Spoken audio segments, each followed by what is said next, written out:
I have everything ready. I'm just waiting for YouTube to pick up the stream.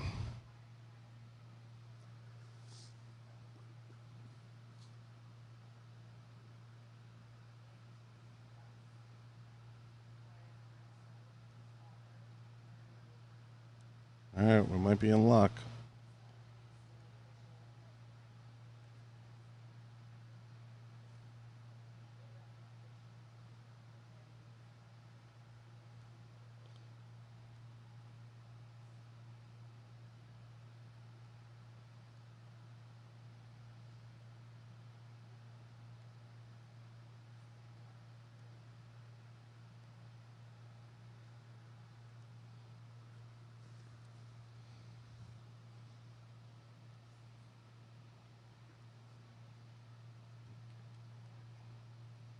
All right, let's see. All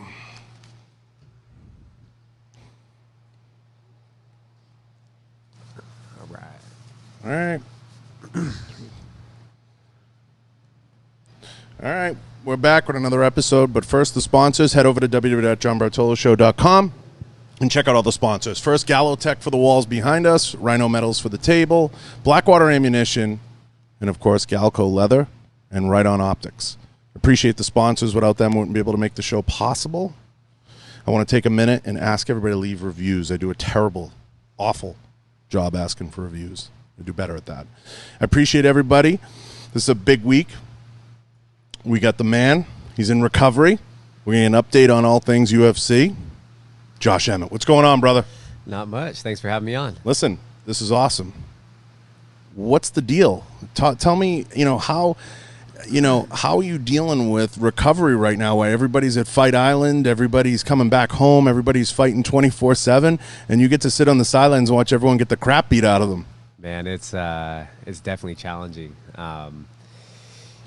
Like I was saying earlier before we got on the show, I was, I would fight, I'd have an injury or a long layoff, and this kind of feels like this was my year. I was like, I'm gonna have a fight. Started off, I'm gonna fight at least 2 more times before the end of the year. I wanted to fight on Fight Island, and then 15 seconds into the first round of my fight a few months ago, I completely blow out my ACL. So it's life is what happens while you're making plans. Yeah. Seems to happen to me a lot, though. But we're all cut from a different cloth, right? Like, it's like you can't lay down and be a pussy. You just kind of like, all right, I got to get this done. I got to get through this. And in some ways, like I was saying before, it can be a little bit of a blessing. You can kind of like sit back. You're ranked, you're fighting, you're in the mix. You have an opportunity now to kind of sit back and let everybody beat the shit out of each other and observe from the sidelines. So there's a little comfort in that, No, and I do feel like the blessing in disguise would be that, I'm utilizing the PI now more. Also, the guys that are ranked in front of me, they're all going to fight each other, and people are going to lose and weed themselves out. So, right. Maybe I'll come back to a bigger fight when I do come back, and I'll be, healthier and stronger, and I'm just focusing on a lot of things that I kind of neglected. So I will come back better than ever. Now, the featherweight division is loaded. Yeah. So that's why it's fun to be in a loaded division, but it's also, a little bit cool in a way to kind of take a step back and reevaluate, like you're saying. And COVID, I think, has done that with everybody. Mm-hmm. You're forced to reevaluate your business, maybe your coaches, your approach, everything that you're doing, your mindset. So something that's good to get into with you when you go through something like this, it gives you, because you're forced to take a step back. I'm going through it right now with my Achilles, and you start analyzing and looking at different things and what the next steps are. And I think it only sets you up, given where you are, your age, everything, in the position you're in the rankings.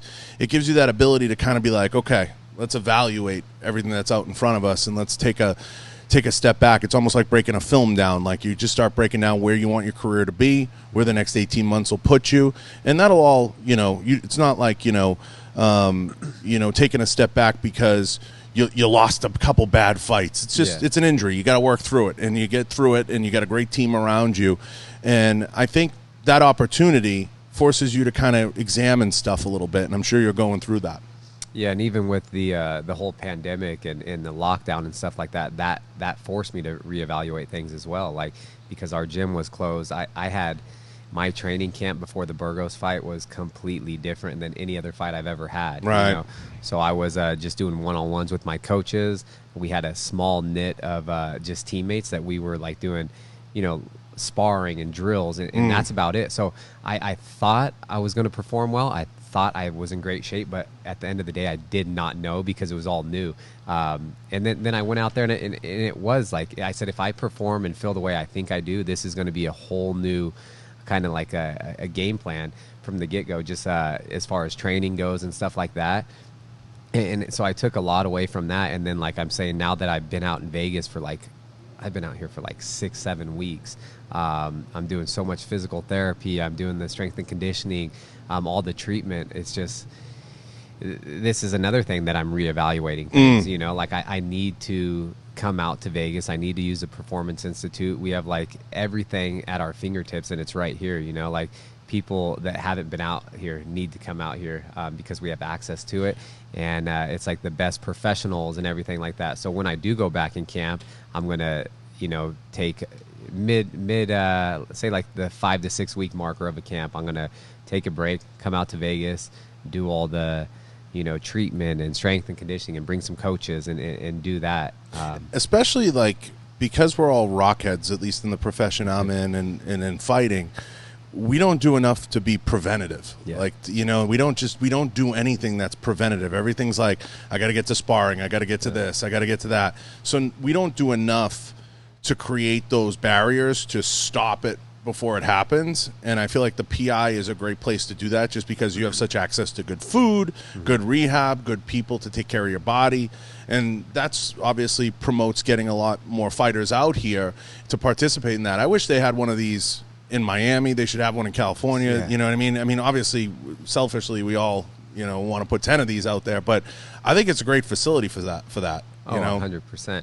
And that's what I was saying. I was like, when they first built the PI, and I came out here 3 years ago, I was like, the people that live out here are super fortunate, you know, because they get to use it. But it's like, it's expensive if we have to fly out here, we have to stay out here. Yeah, we get to use the you know, the facility for free, but it's so worth it. It's an investment, and yeah, you just feel good about yourself going in and punching the clock and having a facility dedicated to you. I mean, you got, you know, Bo literally will carry you around on a magic carpet and make sure you're good, and you got Heather, you got just such a great team.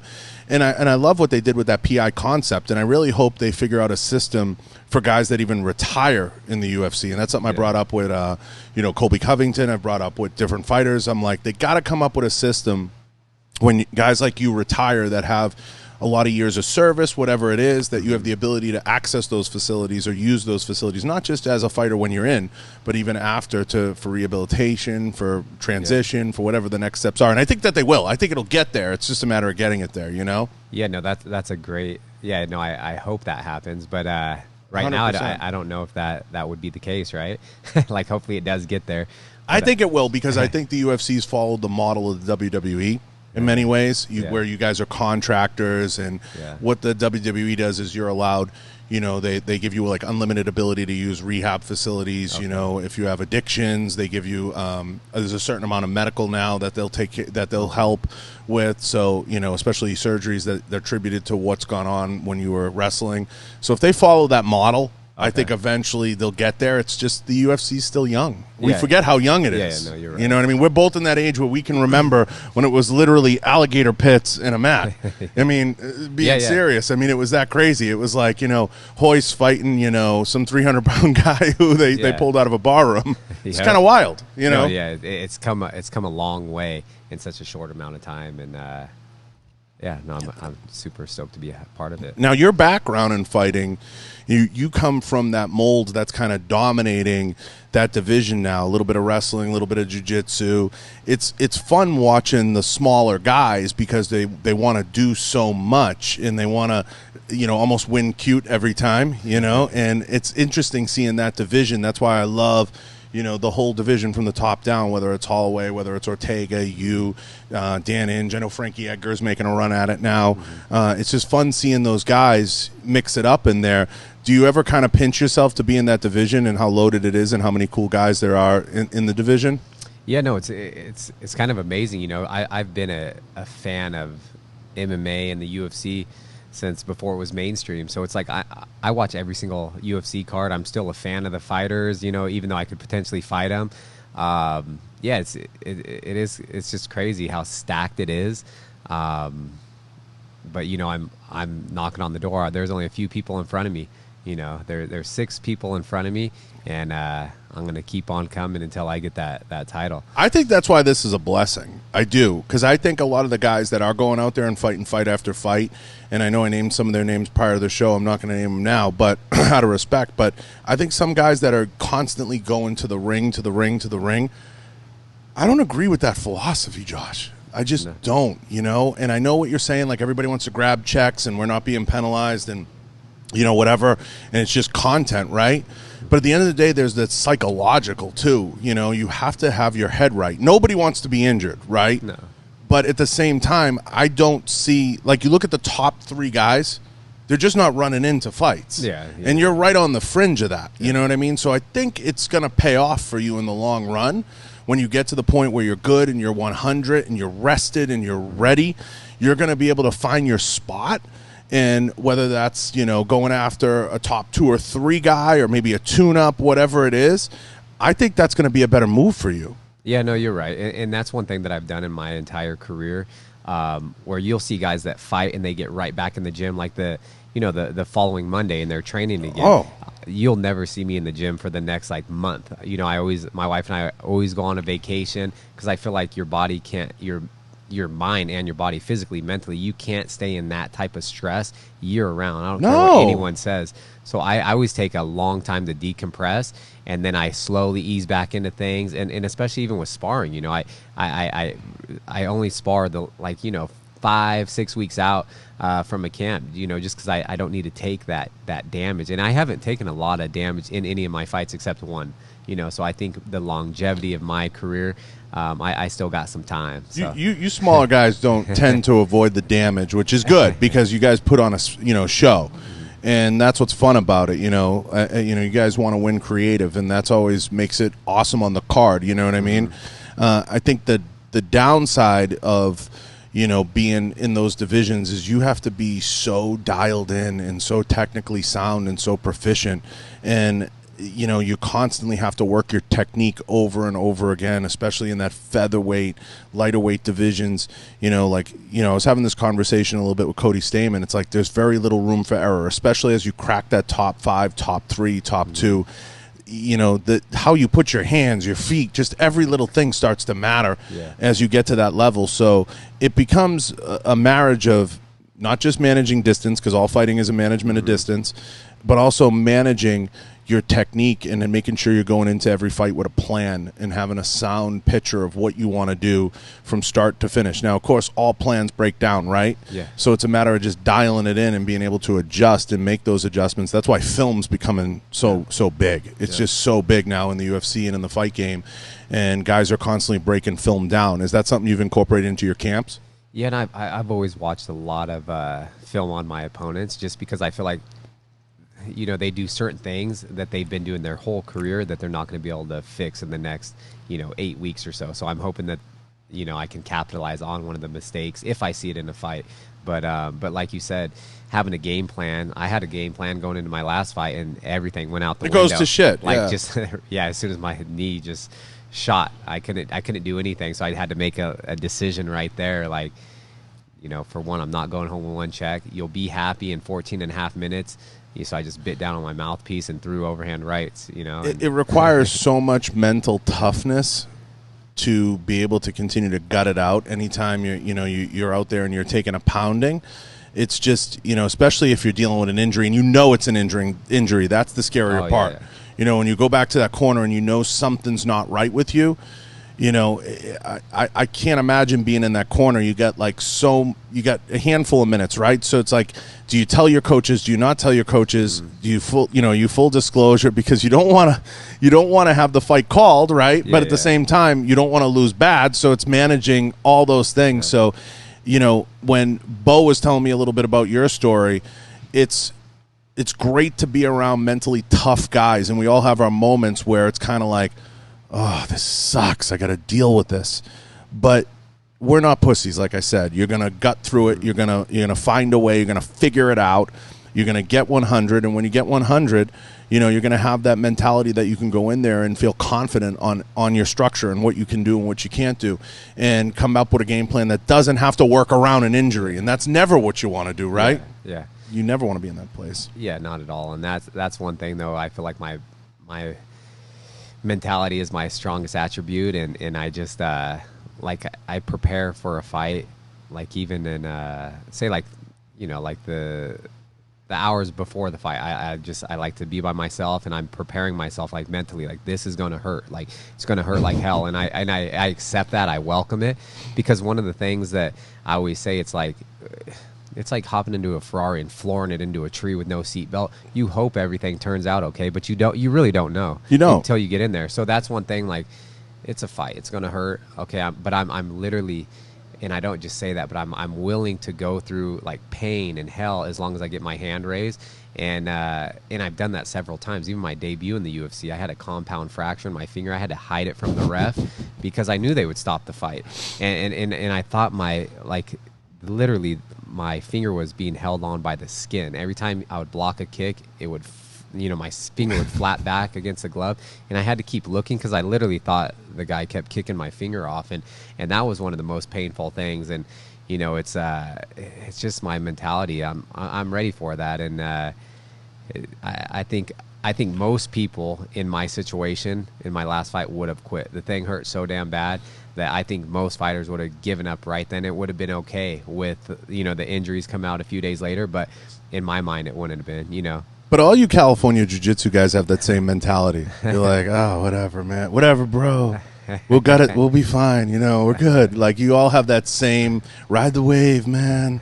You just kind of like roll through the punches, and that's a good thing to have. You don't press. It's kind of a very level-headed approach to training, to discomfort, to dealing with discomfort.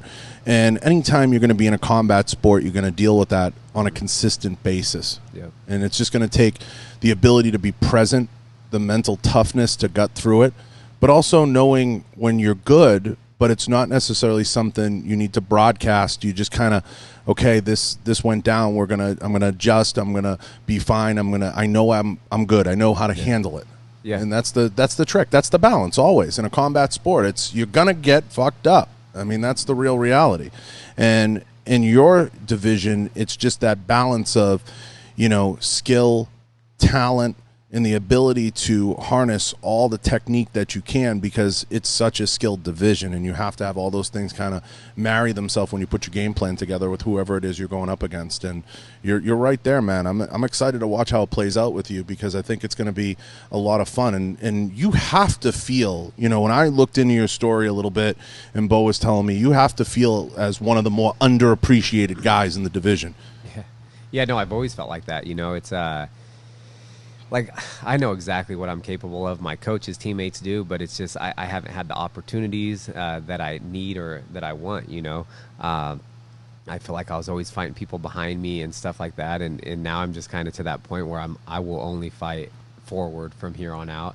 I do want those big fights, and even like Dana was saying before Burgos and I fought, he was saying the winner of that fight was going to be in talks of title contention and things like that. So I truly believe have to be. I was, before that fight, I felt like I was 2 fights away for fighting for the title. So now possibly 1, or like you're saying with COVID, depending on visa issues, injuries, things like that, maybe I could come back to a huge fight. You know what I mean? You never know in this sport. What would be the best scenario for you?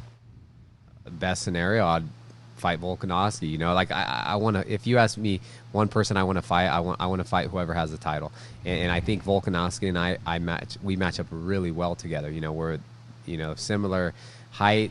We're both come from wrestling backgrounds. We're powerful, explosive, all these things. I just think I match up really well with him, and he is the champion. So it would.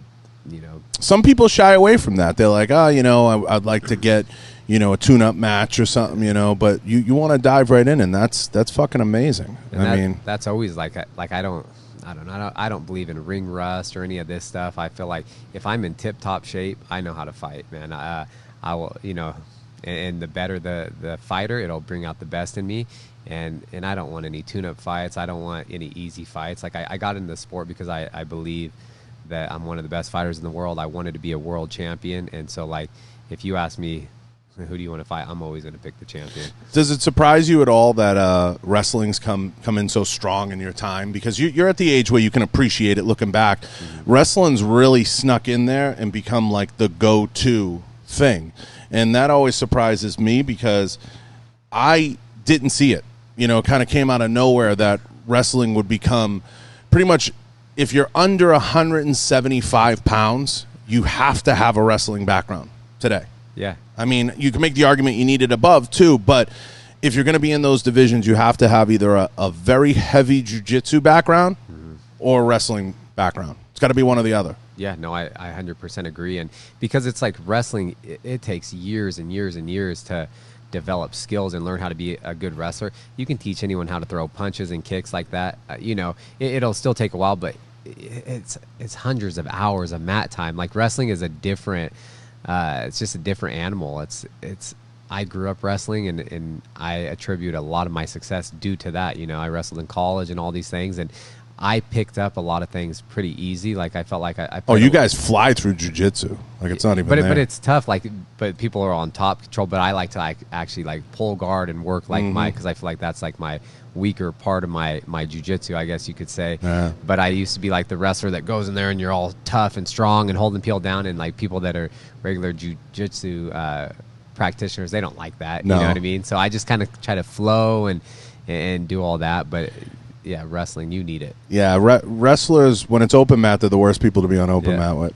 The worst. Because they all want to stand up and get weird, and I'm like, dude, it's open mat, just chill. Like, everybody chill. Like, if I start doing that shit, I'll step on people and crush them. But, you know, wrestling, to me, I feel like we could see it with jiu-jitsu. We could see it with Muay Thai. The last maybe 7 years, wrestling just came in like whoosh. Yeah. Heavy. You know, like, here we are. And I'm happy for the sport. And I had this, I was talking to Eddie B about this and Coach Casey and a couple people. And I think I talked about it with Vinny.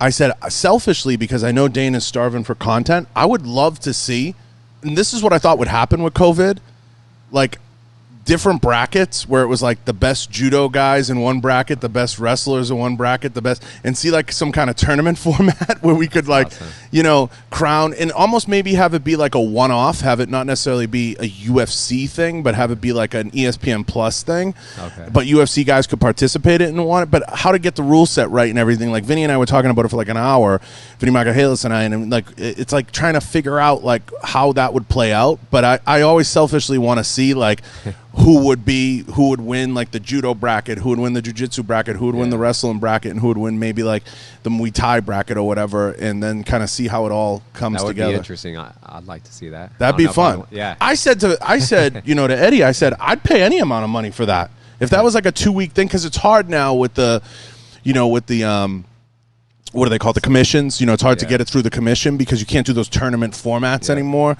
because of the rounds and the way it works. So you'd have to do it maybe over like a 2-week period. Mm-hmm.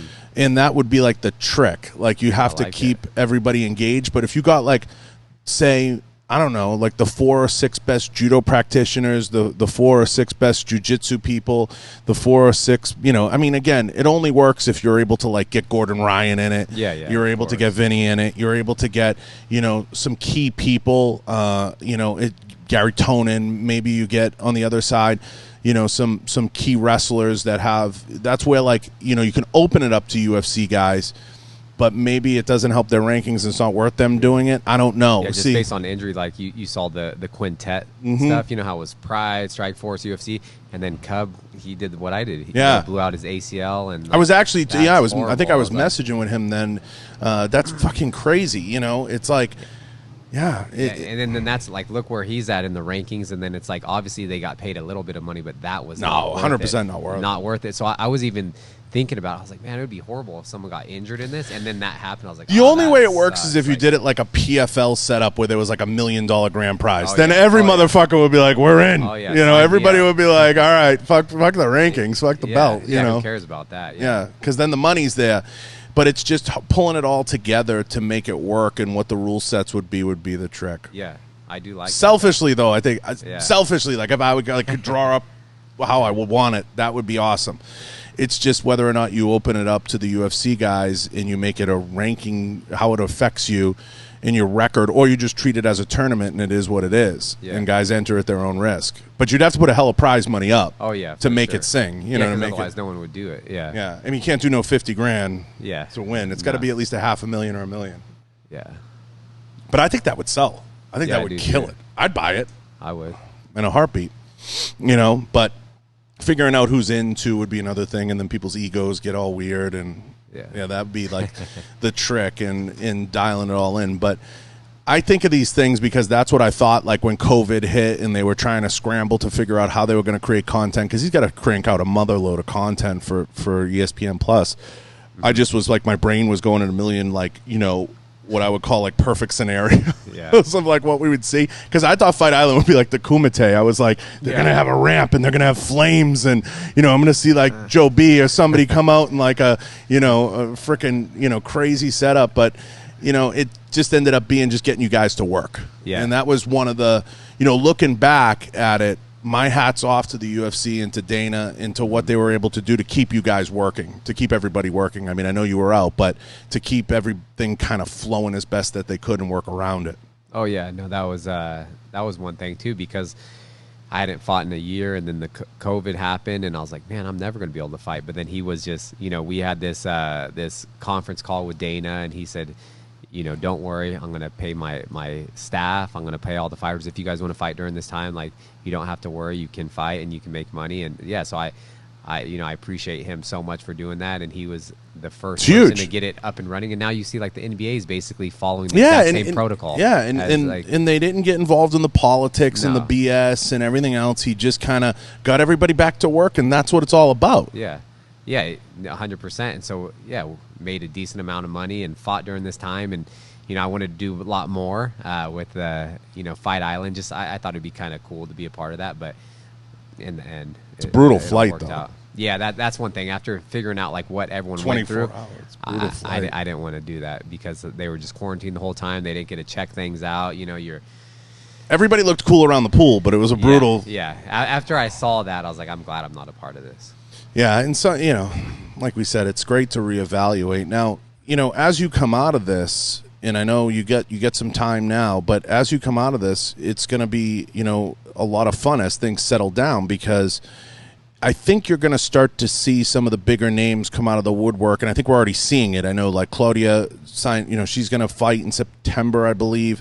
You're starting to see DC and Stipe put their fight together. So I think these cards are going to start to beef up, and you're going to see some good, not that we haven't, but you're going to see some really nice mega cards like we used to start to come out, because I think this all goes away in November. I think once the election happens, I think all this shit dies down for a number of reasons that we don't have to get into. But I just think we're going to see this kind of go by the boards, and we're going to get to a point where you're going to have the ability to get on a really good card, showcase your talent, because I think you are an underappreciated guy, and I think you're someone that, given the right platform and the right opportunity, it's going to be your opportunity to shine, and it's going to be fun watching you when you're 100, especially now getting to know you and spend some time with you.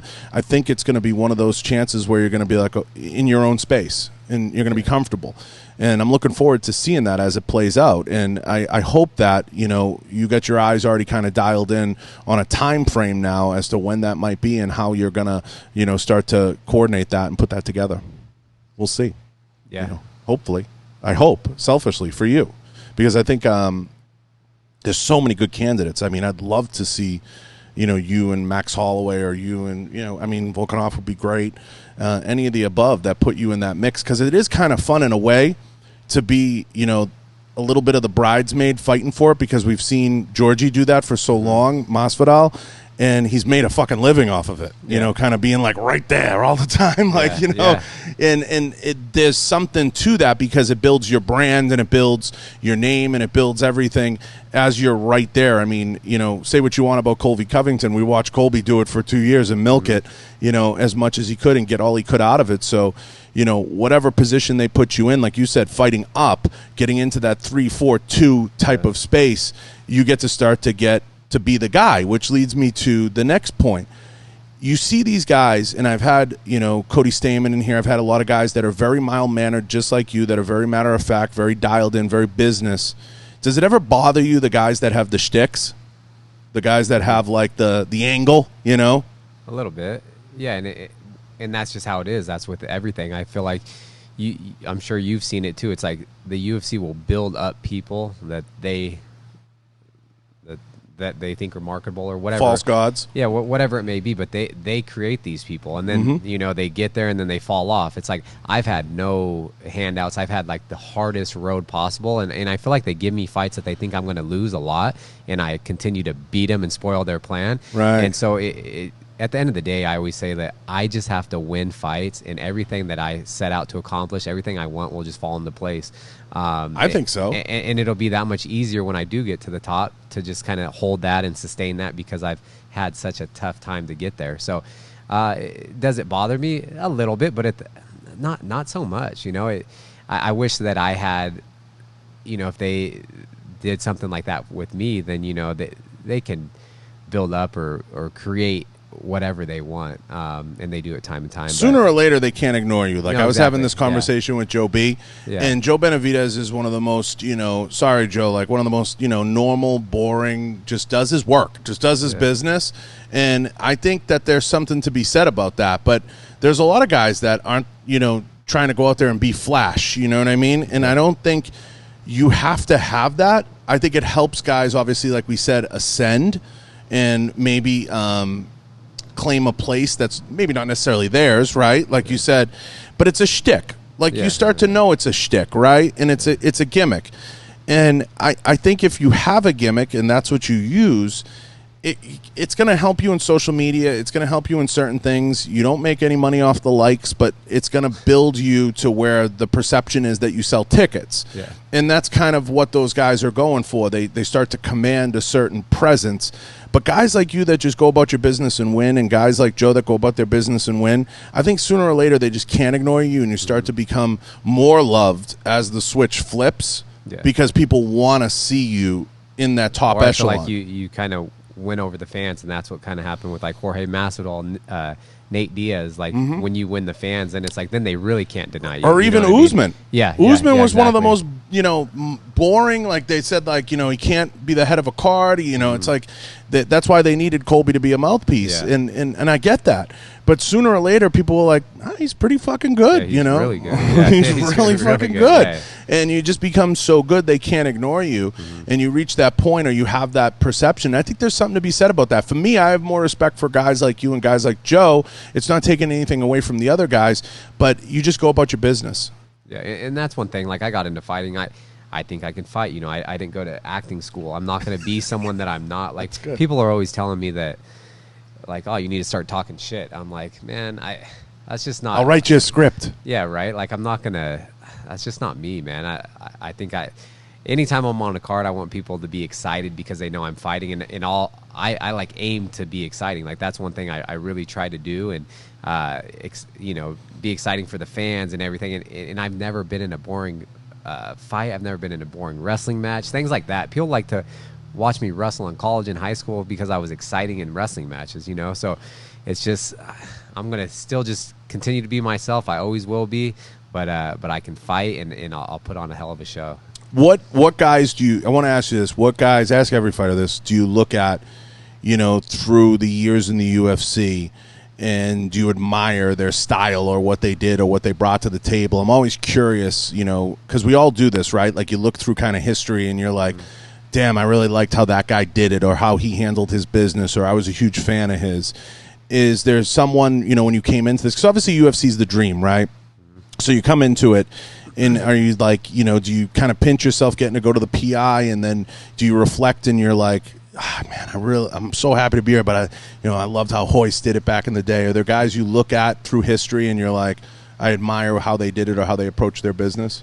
See, like, my favorite fighter, like, when I became a fan of the sport, was always Tito Ortiz. That was like that was my biggest, like, Tito was my favorite fighter. But, like, through the years, just how people carry themselves and stuff like that, and like Chad Mendez, one of my, you know, teammates and friends, like, he was one of the best wrestlers, phenomenal fighter, and just a good dude. You know, like he never talked shit. He went in there, beat people up, and you know, that's someone that I would say that I kind of like admired or would want to kind of follow in the same footsteps or something, like, you know, kind of be like that. But those are good choices, you know, man. Those are good choices. I can't complain. See, when I came up, I'm a little older than you, so UFC wasn't a thing yet. Mm-hmm. So I pinch myself getting to see like the Roy Jones Tyson sparring thing, because I was a huge Roy Jones Jr. fan. To me, when people ask like who was the most talented fighter of your generation, I'm always like Roy Jones Jr. There's not even a question. Mm-hmm. Just because how much he dominated in a 3 or 4 year stretch. Yeah, he doesn't have that anymore. What made him dominant's not going to be there. But it's just exciting to see him and Tyson would have been a dream matchup, you know, 20 years ago. Yeah, back then. But, you know, selfishly, we always think of these dream matchups. And I'm excited to see that, because I think that opens doors to what could be later, or what could come later, especially where you have things like jiu-jitsu or quintet, stuff that's not as invasive, that we can have some of these dream matchups later on, depending on the platform and what it's on. Yeah. And it's showing that guys can do stuff into their 40s and 50s that are viable, especially if people want to see those types of, you know, if you can ever get into a trilogy or something that's like a, you know, people want to see it again. People love nostalgia. You know, we live on that. And I think that stuff's so exciting. So, you know, selfishly, you know, I look back and it's, you know, I'd love to see, you know, like Hoist or somebody get into, you know, I'd love to see even an all Gracie type tournament, you know, who's the best Gracie, or just stuff like that is just fun to watch. And I think it'll come, because the content will dictate that we need it, right? Like eventually this is what it's all about, is putting the content out there, and you can pitch anything now. And I think the next evolution for a lot of you guys is either becoming a promoter or pitching these ideas, bringing these ideas together. And that's where later on in life the money will be. It won't necessarily be like, oh, you know, honey, I got to go open a gym now or whatever. It's going to be like, you know, I can do this. Or I can do that. And that's why I like seeing some of that nostalgia type stuff come in, or seeing some of that promotional stuff come in, because I think people want to see that stuff. Yeah. No, you're right. I would definitely, I hope it'll come. You know, I just think it's there. And I think it's just about seeing the opportunity and taking advantage of it. That's why when guys come back, whether it's Matt Brown, and, you know, we got to see him and Ben, you know, it's just cool stuff like that people want to see. People always want to see legends in the ring, and people go at it that maybe we didn't see, or maybe we hadn't thought of, or things, you know, scenarios that like, oh, that would be fucking cool as shit, you know? It just always depends on the rule set and the format. But that's me being selfish and wishing for the content. Now, you're behind enemy lines in California, but you made it out. You're here in Vegas. Not that necessarily Nevada's a step better, but you know, how do you like living in California behind enemy lines? No, I do. Man, Sacramento's home to me. So just because friends and family are there, you know, I love Sacramento. I love California. You gonna stay there forever? I don't know. Maybe not. I think right now, just during my fighting career, I kind of have to, because you know, my team and some of the other stuff I just said, but. You know, like the state tax, just all this stuff. It is difficult. Fucking brutal. Right now. Yeah, no, it is brutal. So maybe after my fighting career is over, you never know, we might relocate somewhere. Yeah, it's hard. I always ask you Cali guys, like, are you going to stay forever?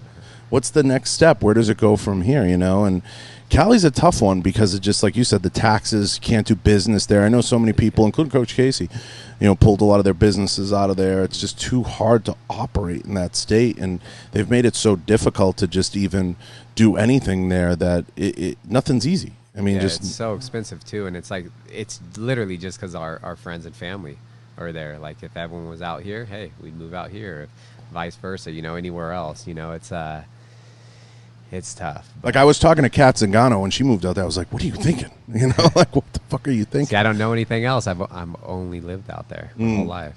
If you could go anywhere, where would it be?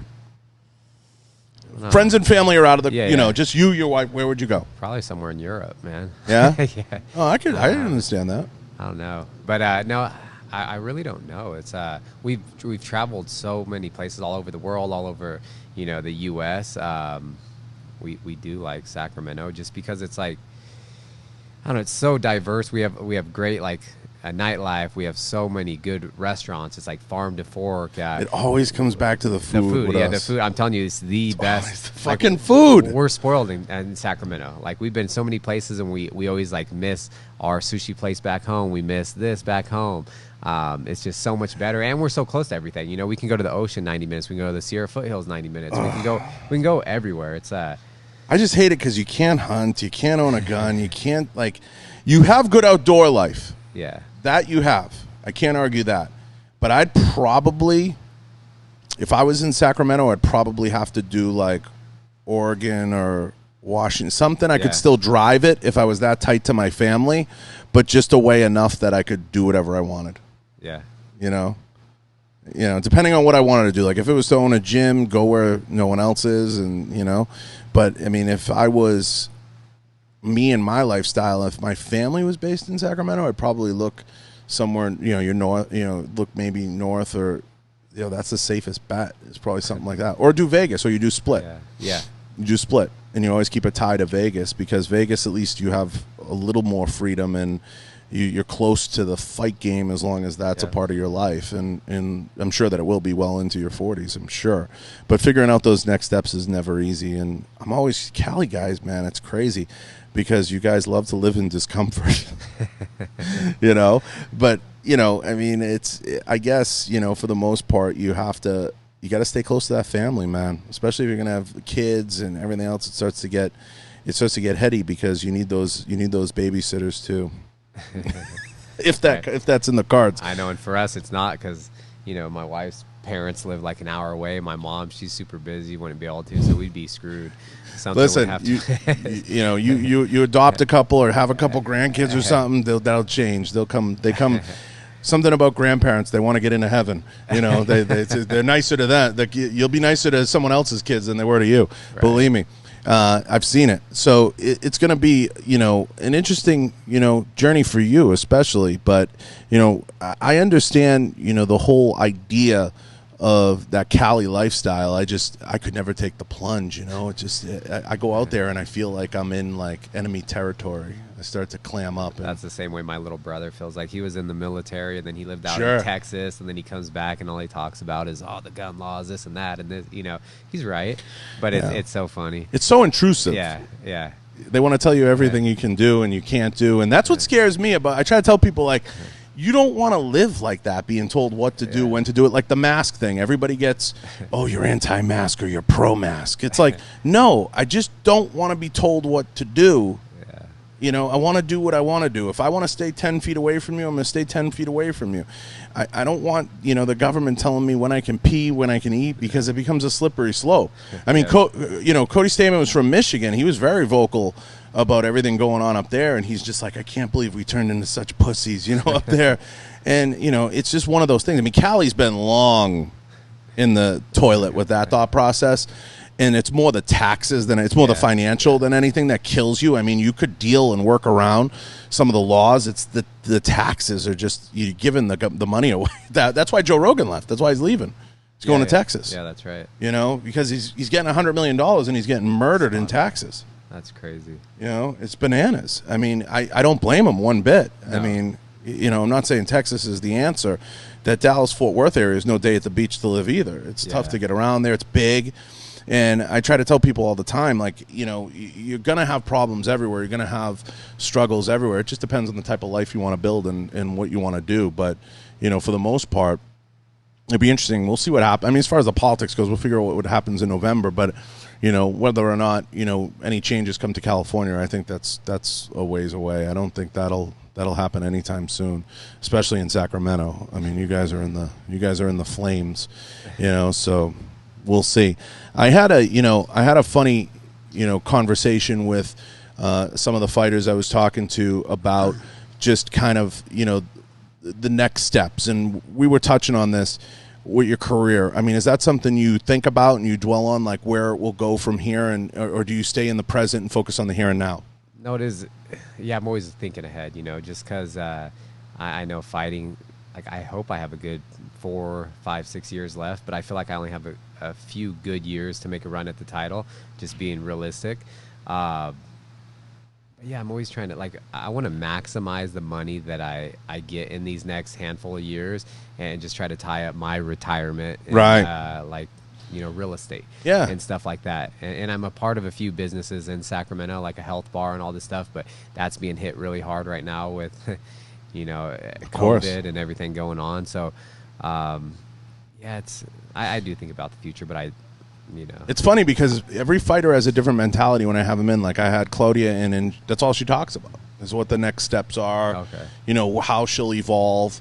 It's funny. Some of the younger fighters are very dialed into that, and I'm always surprised at who is and who isn't.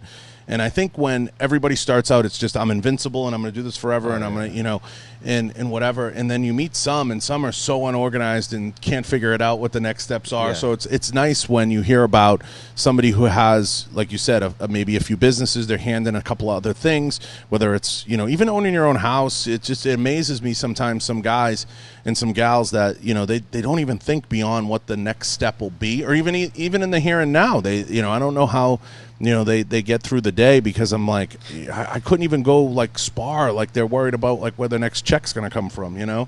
You got to kind of dial that stuff in, and I'm always pushing that on the fighters, because I don't think that's something that's stressed enough. You see so many pro athletes not understand that you have to, do your business in the ring, but even outside of the ring, have a plan. What's the next step? What am I doing? How do I get to this level? And what am I doing to make myself better off the mat? And how do I get? Because it could be taken away like that. Like I almost experienced that when I got injured in 2018, and I had all the facial fractures and I had bad vertigo. Like, with anything, time will heal like the broken bones, but it was the vertigo that was kind of scaring me. It's like I didn't know if it was ever going to go away. If it never went away, I wouldn't be able to fight again. And I've had one of my teammates and coaches, Chris Holdsworth, that he still suffers from vertigo. So, I get it. Oh yeah. So it's how bad it is, and it's like, how am I supposed to fight when I had that every single day? But some of the fighters that think they're invincible, like you're saying, the younger fighters, it's like, yeah, it could be taken away. Your next fight, that could be your last fight. So you have to have some type of game plan or backup plan, or even think about the future a little bit. I can't tumble. I can't. I tumble. I get dizzy for like 15 minutes. Yeah, I get it sometimes pretty bad. It just depends. I'm always fighting it, but it runs him. It kind of runs him. Yeah, comes and it goes. It's very debilitating. It's like one of those things. I don't wish it on anybody. It's like the Achilles. That's what I said too. It's like, because I described the way I was going through it, like being on a small boat in the middle of the ocean during the worst storm. Like the ground's moving, things are spinning, you feel sick. But I was having that every single day, like for, I don't know, like 9 months. So that's why I was kind of, during that time, I thought maybe I was depressed. I was like, because I didn't know if I was ever going to fight or what was going on, but it got better. How'd you there's no better. How'd you get it though, or do you know, or was there a I think it's just from years and years and years of just being around concussive stuff, and whether it's guns and explosions and everything else that, screwing around, and then, years of taking combatives and just, this is going to get deep for a second, but I'll do it.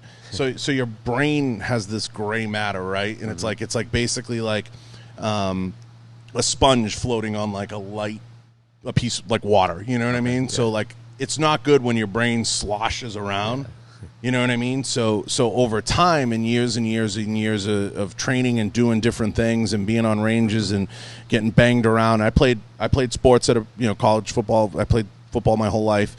I know specific I know specific moments where I got hit and I'm like, this ain't good. Yeah. And most of the time it was in practice or in training scenarios. Like I grew up playing football when we still did 3-a-days. Oh wow. So like, I grew up doing like drills like bull in the ring and stuff like that, where you're literally getting hit, and that shit ain't good. No. Like over time. And I played football for 12 years of my life. Wow. So I definitely know that that's not a good thing. But that was a different time. I played football pre Corey Stringer dying of heat stroke, where they stepped in and you can't do 3-a-days. You can't do those types of practices anymore like they do. Like, it's regulated now. It's very regulated. You can't do that.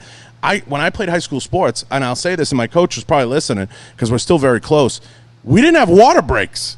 Wow. Like, it was like, you know what I mean? You know, you're not going to have that much water on the field, you know? Like, it was like one of those, like, you know, and I wasn't a guy who responded well to that type of coaching, but I did what every kid did. I just went through it. Yeah. When I got to college, you know, that's like, you know, playing at the Four Seasons. You know, you get water break every 5 minutes, but still you're playing at a higher level. Everything's faster. Everything hits harder. It's just like anything else. When you make the leap to the UFC, you feel it, like it just speeds up. Yeah. It's just like that moment when you see a guy throw a punch or you see somebody move in the ring and you're like, wow, like this is another level. Like you just see it, you know?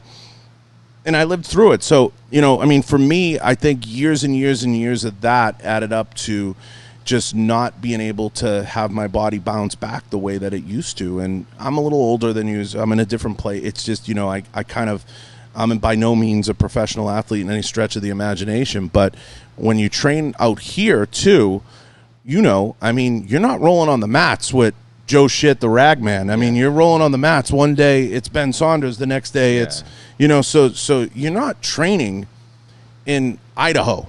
Yeah. Where the best guy is like maybe at best, you know, an 80cc guy. And that's at best. Yeah. Out here, everybody's a stud. Yep.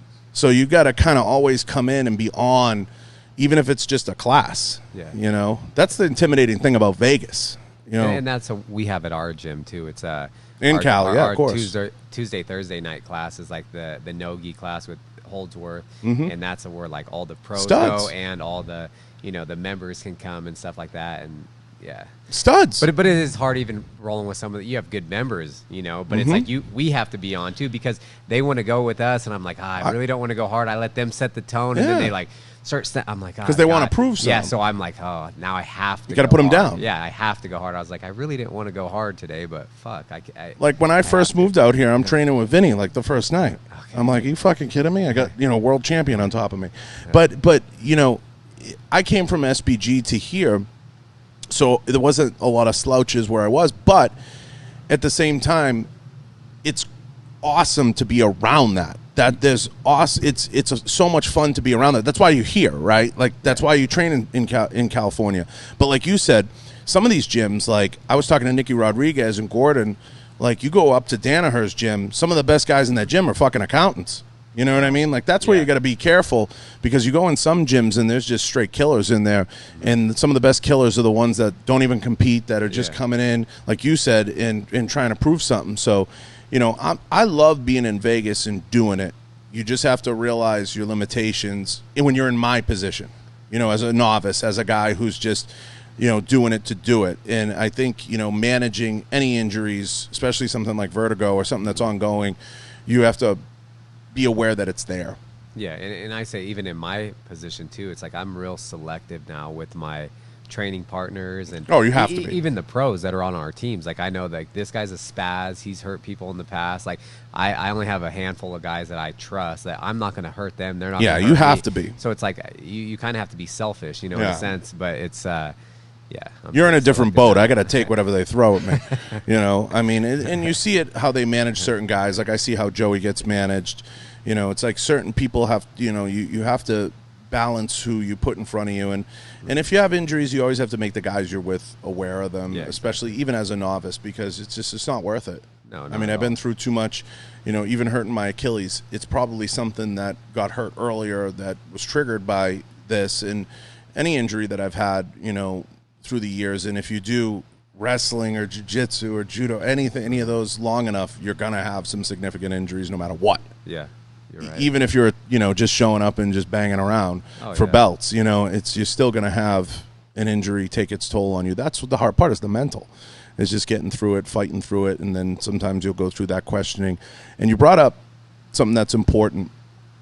When you have those down moments or you feel like depressed or you feel down, I look at all you guys and it's like you still have the ability to pinch yourself and say, I'm in the fucking UFC. I got to smile every day. You know what I mean? Like, this is fucking awesome. But it's still depressing in the sense that you have to fight through it and you have to get through it and you have to have stuff that, because when you're in recovery or you're going home and putting your leg up or your arm or your knee or your head, whatever it is, or you're healing, you got to fill your day with stuff to get you through it, to get you to the next thing, whatever the next thing is, because you don't want to be caught in that. Yeah. You definitely don't want to be caught in your own head. So you got to stay busy. You have to keep on top of stuff. And that's what sometimes it's hard too, when like that's all we do. You know, we train and stuff like that, and then we have this downtime. It's like, what do I do? Yeah, what do I do? So you have to stay busy, but it is a little challenging sometimes. It always is. Yeah. But you guys, I always say don't be a pussy, because you guys have to pinch yourself at the end of the day. You're like, at the end of the day, I'm in the UFC, man. You know, me, I want to go home. I want to go home and frickin' jump out a window, because I'm like, I'm doing this for nothing. I'm doing it for this is way cooler. Yeah, I just want to hang out here and put the TV on. But yeah, I mean, it doesn't make it any easier. Everybody deals with injuries. I mean, I spent, you know, every time the guys are here, we spend half our time talking before and after about the injuries. But, you know, for the most part, any combatives are going to take their toll on you over time. It's just understanding where you are, where you're going, and how you feel about what the next steps will be and what you want to do and what your goals are. And I say this all the time to Coach Casey. We go through it. I'm like, you got to understand every time what the student or the fighter or the person coming on your range or training, any training, what are their goals? What are they trying to do? You're trying to fight for the title. Yeah. You know what I mean? So that's a high expectation. So you have to come in and you got to feel 100 here and here. You know what I mean? And that's the thing. You have to be 100% dialed in, and everybody around you has to be your cheerleader 110% of the time. And if they're not, you got to put the blinders on and get them out of your life. Yeah. And that's where, like, circle becomes so important, and who you put around you and what you have around you when you structure your life. Yeah. And that's something I'm sure you obsess over, especially now as things are starting to ratchet up for you. Yeah, and it's been the same, you know, like we have a big circle of friends, you know, that I could call. I can't even count on my fingers and toes how many friends that I have that are close that I could call them right now and say, hey, I need this. They'd be there, and vice versa. I'd be there for them. So I have the same group of people that are around me since the beginning, that, you know, our friendship goes back as far as high school too, like our big group of friends. So it's cool. You know, I don't have a lot of, you know, like new people coming around or things like that. And I know as people get bigger, people come out. People will come sniffing. I know, but it's just I'll be like, where were you at 10 years ago? So. You know, that's the hard part, is managing your circle, who you have around you. We were talking about this before we went on air about particular fighter. It's some people just don't understand how important that is, and you can make up for it with talent. You can make up for it with skill to a degree, but I think in the end, it serves you the best in how grounded you are and where you're going to go. Like, you talk with Joe Benavidez, one of the most grounded human beings on the planet. Yeah. He just wants to go home and watch cartoons with Megan. It's like, he's happy. Yeah. He doesn't have to do anything exciting. And that's super important. And as you kind of continue this journey, you're going to constantly be putting those puzzle pieces in place, because it's literally fractions. Yeah. Fractions and inches. And I do feel that, you know, I got into the sport later than most, just because I wanted to get my degree. I wanted to, you know, wrestle at the 4-year level, in case the fighting didn't work out for me. But I'm happy the route I went in that way too, just because, like, I know what I want now. You know what I mean? If I got into the UFC when I was 21, 22, and I was partying at the time, like, maybe you know, who knows if I'd even be here right now, let alone who knows what, you know. So I'm glad that How many guys have college degrees in the UFC? I have no idea. I bet it's low. It's got to be low. I would think quite a bit. No? I don't think. I would say one in a division, right? No. Am I being rude? I would think a lot of them have. No way. Maybe. Well, think about it. Like your division, maybe wasn't Frankie a wrestler?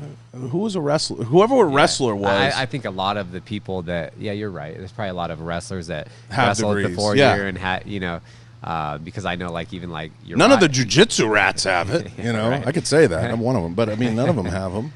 But just even a handful of guys from our team, it was like, you know, Uriah had his, you know, he wrestled at Davis. Chad had his, wrestled at Cal Poly. That's a good question. There's a handful. It's $1 million question. Not many, though. I don't think. 10 most educated MMA fighters? Shane Carwin. Who made this list? I don't know.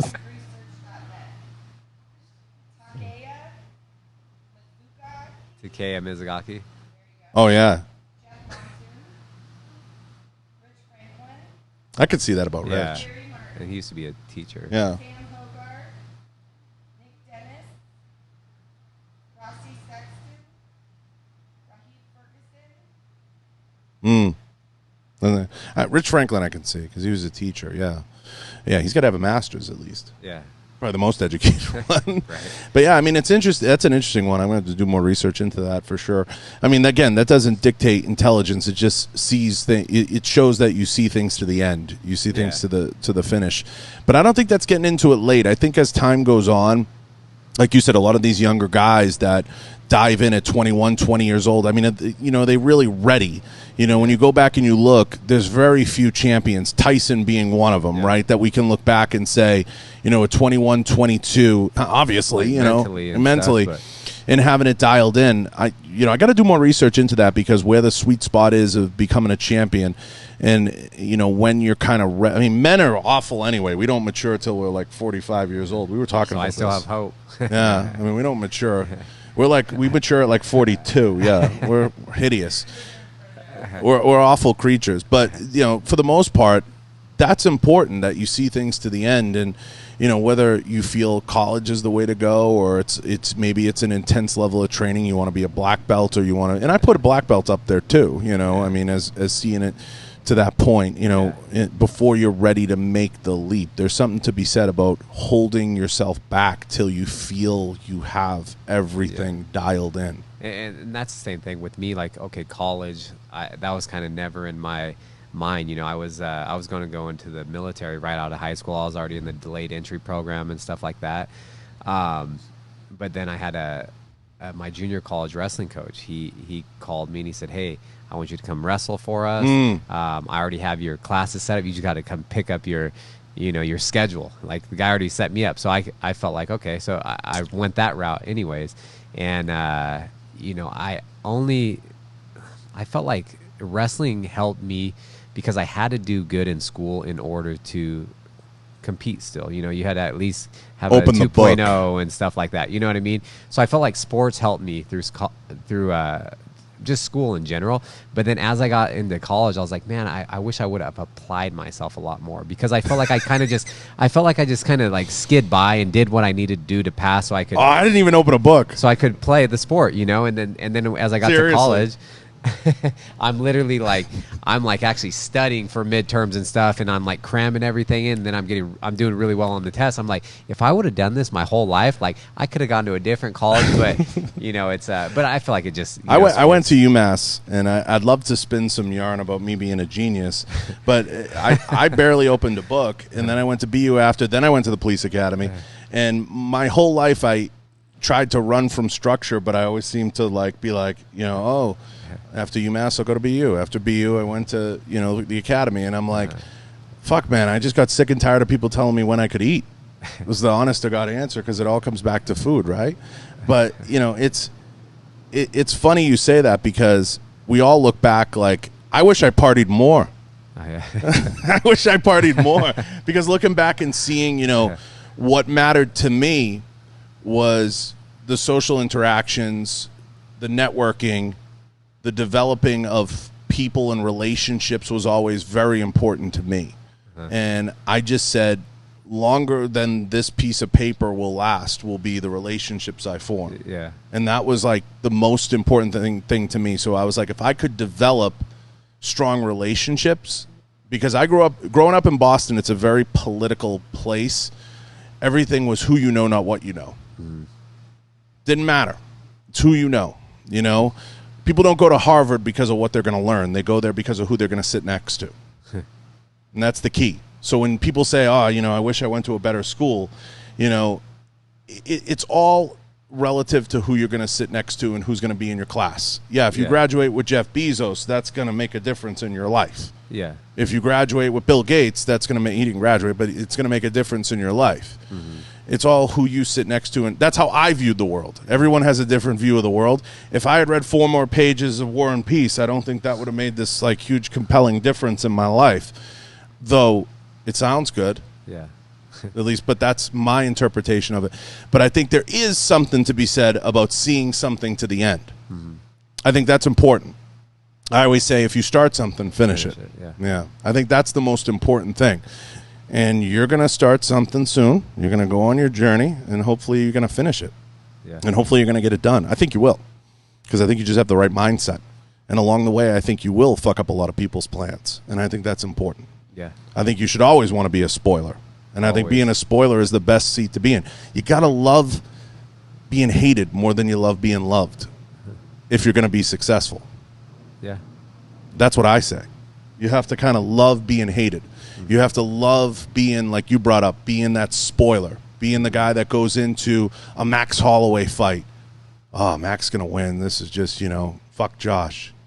But you have to just love that. You have to live in that. Yeah, no, and I truly do, because I feel like a lot of the fights, even with like the media and stuff like that, they're always like I know who, even the UFC, like who they're building up, who they want to win. Of course you do. It's clear as day, and then everyone's counting me out. But I do love that, because I know what I'm going to go in there. I'm going to spoil their plan, and I like to that. I in fighting, to do that, it's more prevalent.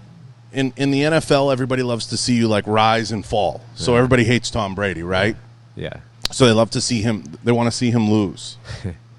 Yeah, everybody hates him because they don't want to see the Patriots win again. That's like the fucking worst thing in the world, But if you notice, Belichick as a coach, he lives in that. Like he's just like, I know everybody hates us, but I don't care. We're showing up on Sunday. And there's something to be said about that. You almost have to love the haters more than you like your fans. Freaky. But it's powerful if you, understand it and you use it as a weapon. Yeah. And I think John Jones is like that. I do. I think he kind of loves, like, fucking up his life a little bit. So everybody's like, oh, he a pothead, or he's this, or fuck him. And then he goes in the ring and just does his business and then leaves. Yeah. And disappears. I like it, yeah. I think you have to love it. Like when anybody who knows me, Audrey, you tell them, like, it's like I love the haters more than I like the fans. Yeah. Like I get off on it. I'm the worst person to hate.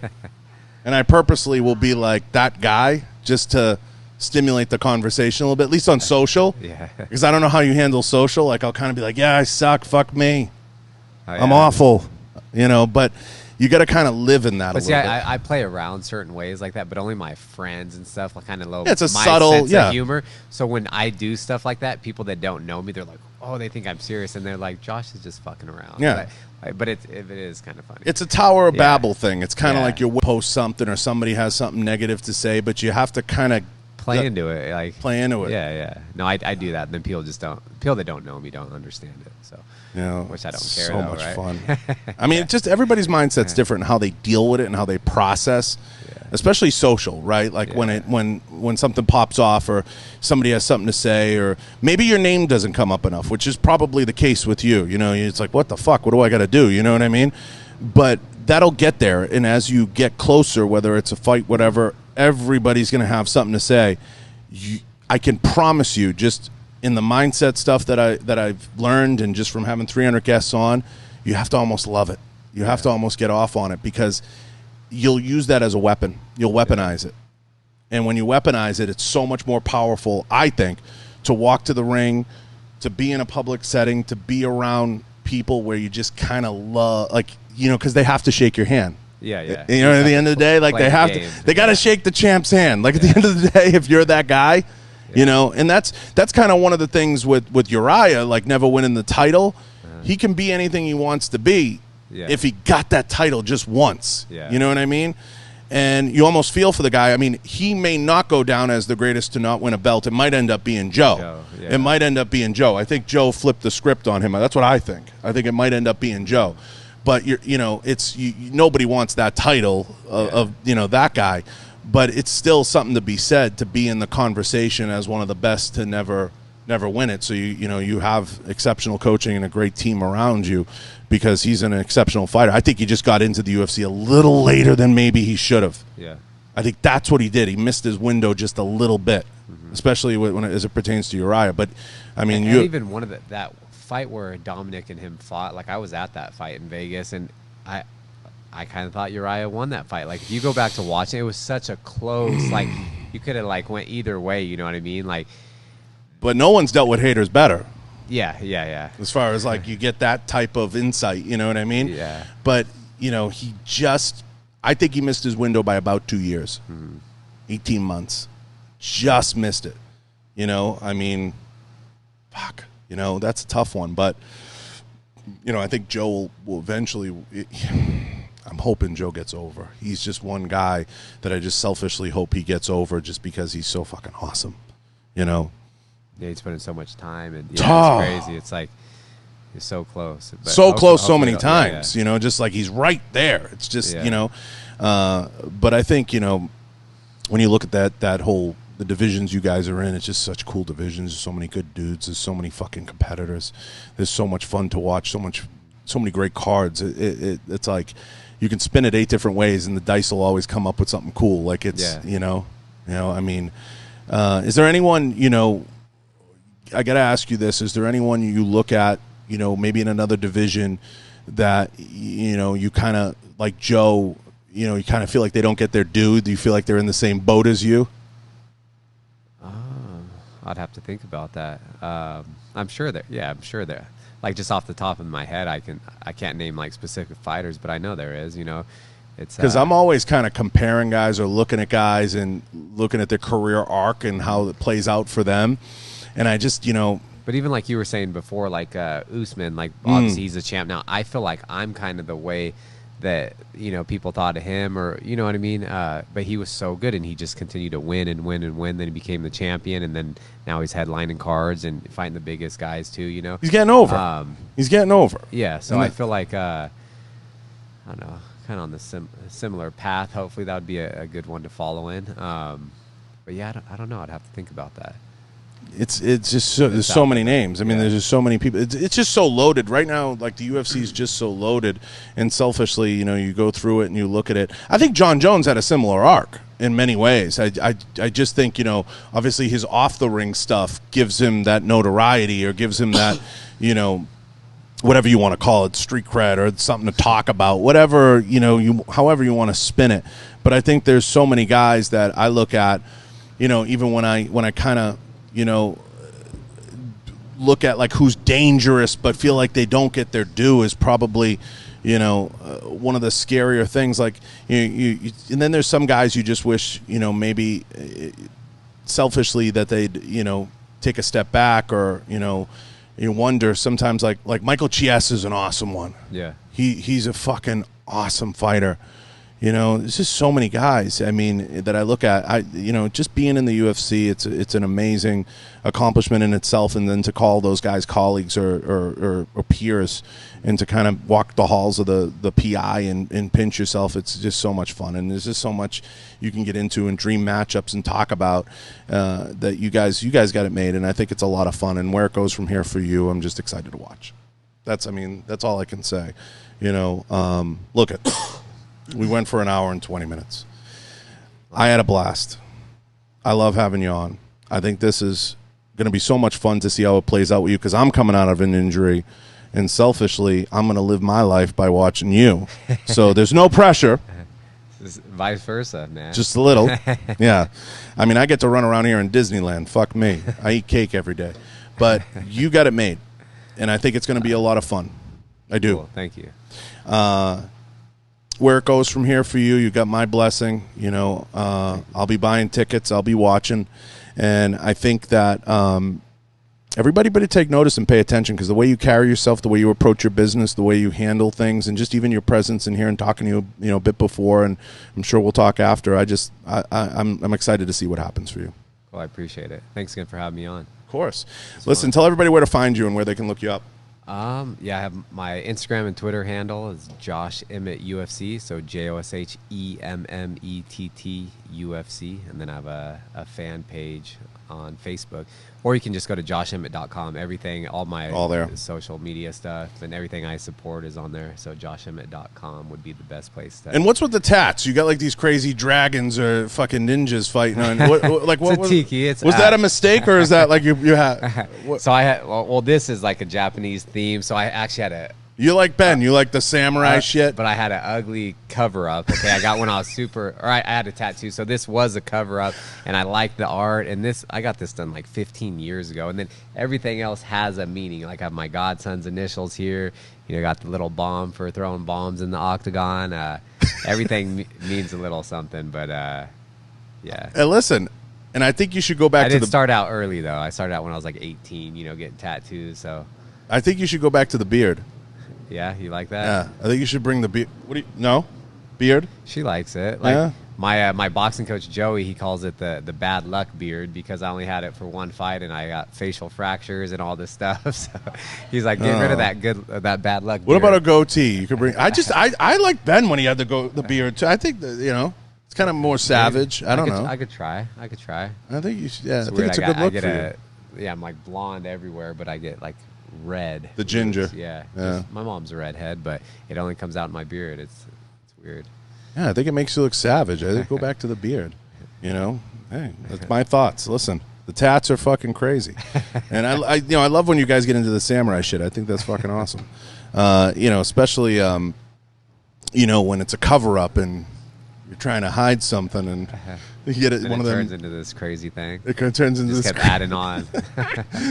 But yeah, no, I'm excited. I think, and fuck, I looked at a couple pictures. You're fucking ripped in some of these. You diet down hard, right? Yeah, no, I cut a lot of weight. So that's and I love food. That's like my biggest thing. Like all of our money goes to is traveling and food.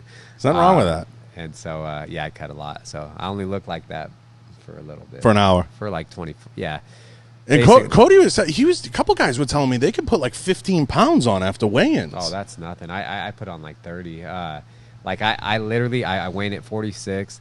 I'll get up to like 75 in 12 hours, you know, and then I sweat it off. The next night I fight at like 170. It's fucking crazy. Even last year before we went to Europe, I fought on the Sacramento card in July. In 1 week, I put on 50 pounds. I woke up, I was 196 before we went to Europe. And that's 1 week from my fight in the morning. So I know I was heavier than that, you know, so 50 pounds. But I felt so just disgusting. Like I couldn't even breathe. And you should try being me at 240. It's everybody would be there. Like the only person, I said this the other day because everybody's like, wow, like these guys, you know, when they take pictures with me, they're like, they're so tiny next to you. And I'm like, I'm 245 pounds. The only person that looks tiny next to me or I feel tiny next to is like either Vinny or like some of the guys, you know, because Vinny's 260 on a bad day, you know, and he's like 6'2". Wow. And it's crazy, too, just people's perception of me. Like, they see me on TV or a picture, and they're like, oh, you guys all look jacked on TV. I thought you were 6'2", 200 pounds. I was like, I fight at 145 pounds. Like, why would you think I'm 6'2", 2 something? I'm like, what? Yeah, like when you on TV, you guys all look like fucking Zeus. So, but that's what's awesome. You know, it's so cool. And funny. I'm like, do you think like because you guys are all so athletic too? And I'm like, do you really think somebody can do that at 240 pounds? And you can't. Never know. I can't do fucking cartwheels. You know, I'd be on TikTok. Are you shitting me? You only got a little time left. Huh? I only got a little time left before they pull the plug on that. That'll probably happen. But listen. This has been fucking awesome. I appreciate you coming out. I appreciate you taking the time. And when you get back up and running, we're going to have to do it again. For sure. Anytime. For sure. I appreciate it. I got to take a minute and thank all the sponsors. I want to thank Gallo Technologies for the walls behind us, Rhino Metals for the tables, Blackwater Ammunition, and, of course, Galco Holsters and Riton Optics. I appreciate all the sponsors. Please leave a review everywhere podcasts are heard. And I appreciate Josh for taking the time. Go check him out. I'll put the links down below. I appreciate everything that he's doing in the ring and the recovery. Fuck. I mean, that shit ain't easy. But he's going to get back. He's going to get better, and he's going to crush it. So I'm looking forward to see how it plays out.